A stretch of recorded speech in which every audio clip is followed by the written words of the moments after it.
promised myself that whenever I have an opportunity, I would raise the first and foremost, the most important question about whenever in the Western countries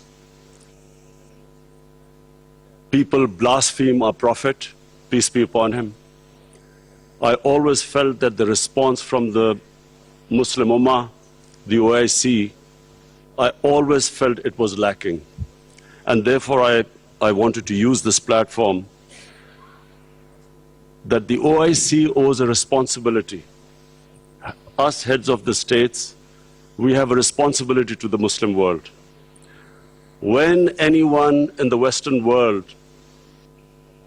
blasphemes our Prophet, peace be upon him, it is a failure of the OIC that we have not been able to explain to the Western countries that the love and affection that we feel for our Holy Prophet, that how he lives in our hearts. It was up to us to explain to the Western people that the amount of pain they cause us when they ridicule or mock our Holy Prophet. And we must know that in the West, people do not treat religion the way the Muslim world treats Islam. We live our religion. In the Western world, they have a completely different attitude to the way they approach religion. And so therefore, on this, Mr. Chairman, I would like to say from this platform that we must, in the forums like the United Nations, forums like the European Union, we must explain to them that they cannot hurt the sentiment of 1.3 billion people under the garb of freedom of expression. The Jewish community has very successfully explained to the world that any misinterpretation of the Holocaust gives them pain. And so the Western world views Holocaust with a lot of sensitivity. But that sensitivity is lacking when they come to talking about our Holy Quran or our Prophet, peace be upon him. So I feel that this forum must take it upon itself to explain to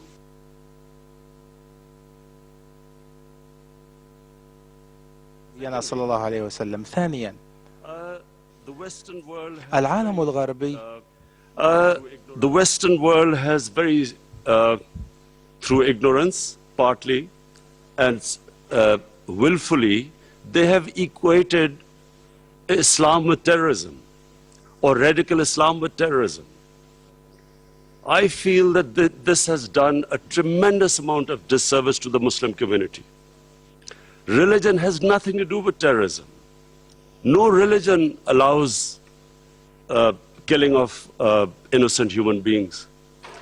But by doing this, two things have happened against the Muslims. Number one, it has led to Islamophobia.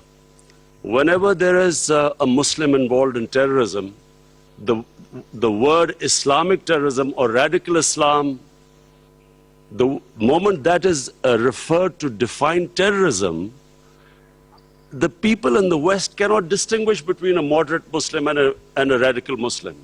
So the whole suspicion is raised against Muslims everywhere. This attack in New Zealand by this gunman who goes into a mosque and shoots 50 innocent people is because they cannot understand that Islam has nothing to do with terrorism. And they have this indoctrination that somehow whenever a Muslim is involved in terrorism, it's something to do with Islam. Before 9/11, 80% of the suicide terrorist attacks were by Tamil Tigers. But no one blamed Hinduism for it, and quite rightly, because religion had nothing to do with it. It was a political struggle. When the Japanese in the Second World War indulged in kamikaze pilots who blew themselves up on American ships, but no one blamed the Japanese religion for it. So this is my second point. I feel that It causes Islamophobia because we, the heads of Muslim states, have not been able to explain to the West, not powerfully enough, that Islam has nothing to do with terrorism. Political struggles have everything to do with terrorism. And the second disadvantage which the Muslim world has as a result of this, I'm afraid is that Muslim freedom struggles or Muslim freedom political struggles are delegitimized when they are termed as because of Islamic radicalism. For instance, after 9/11, the people of Kashmir have been conducting a political struggle for their freedom. But after 9/11, it was oppressed, calling it Islamic radicalism and Islamic terrorism. Similarly, the Palestinians. After 9/11, the Palestinians were oppressed. The Israeli government used the word Islamic terrorism. So this is my second point. I feel that from this forum, we must take a stand. We must de-link terrorism with Islam. My third point, Mr. Chairman, is about the Muslim world not paying much attention to science and technology. We have an organization called ComStech.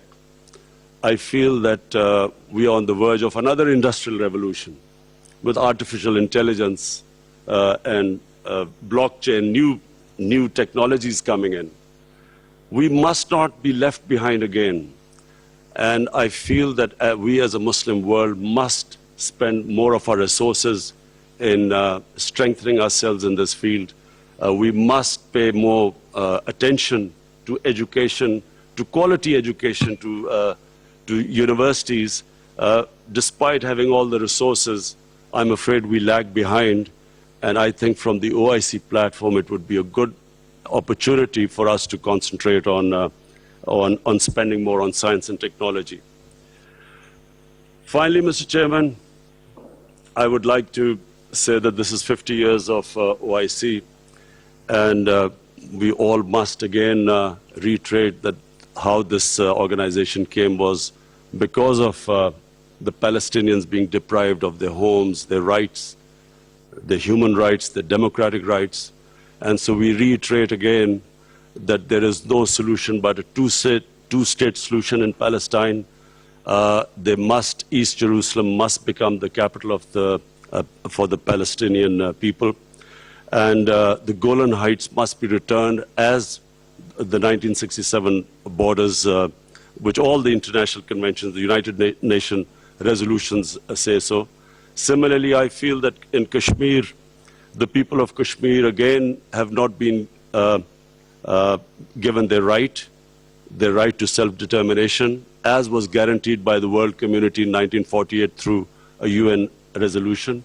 The people of Kashmir recently have suffered a lot of oppression, and I do feel that us as a body, the OIC, must stand with the oppression that is going on in the Muslim world. I finally want to thank again King Salman bin Abdulaziz Al Saud for his great hospitality. I especially want to thank we had the great opportunity to go into to visit the Rawza Rasul in Medina yesterday, and from me and my delegation, we want to say that it gave us the greatest happiness and pleasure to be able to visit the mosque. Thank you very much. آپ کو بتائیں کہ وزیر اعظم پاکستان عمران خان مکہ المکرمہ میں اسلامی تعاون تنظیم کے 14ویں سربراہ اجلاس سے خطاب کر رہے ہیں. انہوں نے کہا کہ مغربی دنیا مسلمانوں کے جذبات کا احساس کرے. وزیر اعظم پاکستان نے کہا کہ اسلام کا دہشت گردی کے ساتھ کوئی تعلق نہیں. کوئی مذہب معصوم انسانوں کے قتل عام کی اجازت نہیں دیتا. وزیر اعظم پاکستان عمران خان مکہ المکرمہ میں اسلامی تعاون تنظیم کے 14ویں سربراہ اجلاس سے خطاب کر رہے تھے. انہوں نے کہا کہ کوئی مذہب معصوم انسانوں کے قتل عام کی اجازت نہیں دیتا. نیوزی لینڈ کے واقعے نے ثابت کیا کہ دہشت گردی کا کوئی مذہب نہیں. مسلم دنیا کی قیادت مغربی قیادت کو قائل کرے. آپ کو بتائیں کہ وزیر اعظم پاکستان عمران خان مکۃ المکرمہ میں 14ویں سربراہ اجلاس سے خطاب کر رہے تھے۔ انہوں نے کہا کہ کشمیری عوام آزادی کے لیے سیاسی جد و جہد کر رہے ہیں۔